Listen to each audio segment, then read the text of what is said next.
like sitting here talking about this, I just thought like, this is our life. And it's like, these are the struggles, when I don't know. I was watching, so I just paid for a driveway in my backyard. I'm the only house on the block that ain't got one. So I needed to do something about it. Boom, I paid the guy. And I've been watching him the last few days, like out the window, and just like watching him work. And the dude loves what he does. 100% loves it. And like, he's just happy to be working hard and working with his hands and his back.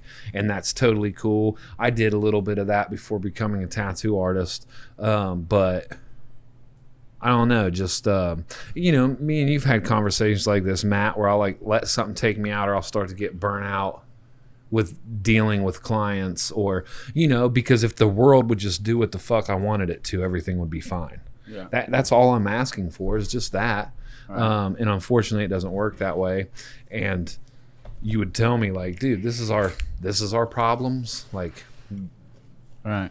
What a great problem to have. Like the biggest thing we got to worry about is like, I hope this person that just paid me a lot of money to put my art on them takes care of the tattoo the way they're supposed to. But even though still, like with the trauma thing, you can't gauge trauma, like it does get very tedious at times. And it was a good thing, like being able to drive across country and like see Josh and my buddy and his wife, my friend as well, get married. And it just because like I was like, oh, a breath of fresh air. And I've never gone too long without tattooing since I've been an artist, only to come back and experience the whole fun COVID roller coaster and stuff like that. But yeah, it was good to get away. And then like, I don't know if you want to call it burnout or not, but when I got back, I had planned a tattoo and couldn't, had to quarantine again for another 2 weeks. So like now I'm at the point to where like I'm chomping at the bit to tattoo, and clients left and right, they're like, oh, I'm getting COVID. And it's funny because like I'm so cynical and self-centered that I instantly go to, oh, they're just getting me back because they thought I was lying, so they're just going to lie on me, which is silly. I always do that, by the way. Well, if you think about it, like it's the easiest excuse ever. Like it gets you out of anything. You know what I mean? Before COVID, it was just diarrhea. You know what I mean? Like, who's going to question that? Be like, man, I can't come in today. I got diarrhea. You know what I mean? Let me see. Yeah, photos or it didn't happen. Yeah. But like, because it's such an easy excuse, because you can say I may have been exposed. Or so any of those things. And what are you going to do? Or what are you going to say? So you have this instant out for anything, basically. So so like I know my coworker is saying that she's been dealing with like nothing but cancellations the last couple of weeks. You know what I mean? And you brought up kind of burnout. So like maybe this is kind of like nature's way of giving some of us a needed break. Because for me, I see this a lot on a lot of the tattoo forums. What do you do when you get burnout? You know what I mean? Hey, tattooers that have been tattooing for 10 plus years, like, do you ever get burnout? And I think we all do. And I think if you haven't gotten it yet, I bet it's coming. You know what I mean? And for me personally, having it just taken away from me when it wasn't my choice, you know what I mean? Whether it would, I'm fortunate that I have not gotten COVID, but because of the cancer, tattooing was taken away from me. And you'd be amazed at how quickly, when it's not up to me, you know what I mean? Like I might be like, man, I'm going to retire. I'm going to quit tattooing. I might be being a baby about it and having a bad day. Yeah. But man, as soon as that cancer said, fuck you, you're not tattooing. Yeah. All I wanted to do was tattoo from the hospital bed. Yeah. You know what I mean? Yeah. So to the people that have been asking, like, what do I do or what do I recommend? I think that's definitely one of them, is right off the bat, realize how incredibly lucky we are. Yeah. We talk about this ad nauseum, I know. That we get to do what we get to do. Take a moment and own that feeling, but take a break, man. Take a break with the people that mean the most to you, which is your family. You know what I mean? That your family really is what means the most to you. And when I say family, it doesn't even have to be blood family. You guys are my brothers. You are family. So you are people that I would like to spend real time with. So taking a break and doing what the fuck ever. Something fun.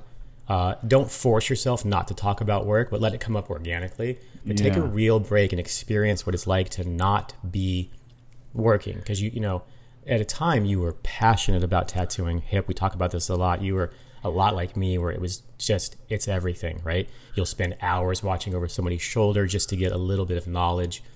You know, I used to tattoo 12-hour shifts at this shop, and then I would stay afterwards just because I was in a tattoo shop.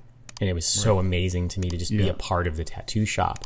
You want to get back to feeling like that when you can. And Man. I believe that just taking a good break with good people is really the starting point for me, at least. That's what it is. You know what I mean? Realize what could be taken away, because I hear a lot of bitching, man. A lot of bitching about, I hate it when customers do this, and I hate it when I'm out to eat and I'm trying to, you know, take a bite of food and someone's trying to get prices, and it's like, man, don't you like money? You know what I mean? Like, to me, that's a great opportunity. Obviously, when they're interrupting you during dinner, I do get that. You know what I mean? And I know how annoying it can be. But, like, that's a good opportunity to at least give them a business card and say, you know, hey, I'd love to talk to you later on. You know what I mean? When I'm not eating dinner with my family. That could turn into some amazing project. You know what I mean? You just automatically assuming they want a stupid tattoo. You know what I mean? Yeah. Just sets you up for that attitude of, like, being kind of bitter towards these clients, which just makes the whole thing grow, where you just are tired of tattooing. You know what I mean? Does that make sense? I know, kind of rambling about it. Totally. You're so right. Yeah. We can all relate to that, you know, and I think it's a great point, because we can all relate to the, you know, even all the things that so many people bitch about. The problem is them pitching a tent and just being victims right there because of that, so it's, again, what do we do to get out of that? Or, because we all need to feel it. Right. But, you know, then what? And then to have that perspective. And like you just mentioned, that could turn into a wonderful project, right? And a wonderful relationship with someone, you know, because we all prejudge, right? Like, oh, this person ain't cool, or this person ain't got, or it ain't gonna be whatever they're gonna. And I love it when I'm wrong. Oh, me too. I love it when I'm wrong, and I get checked, or I gotta get checked to my inner man, where I judge somebody, or thought something, or you know, thought like they ain't got nothing I need or want, you know. And I love it when I'm wrong, you know. But it takes crossing the threshold to even find out.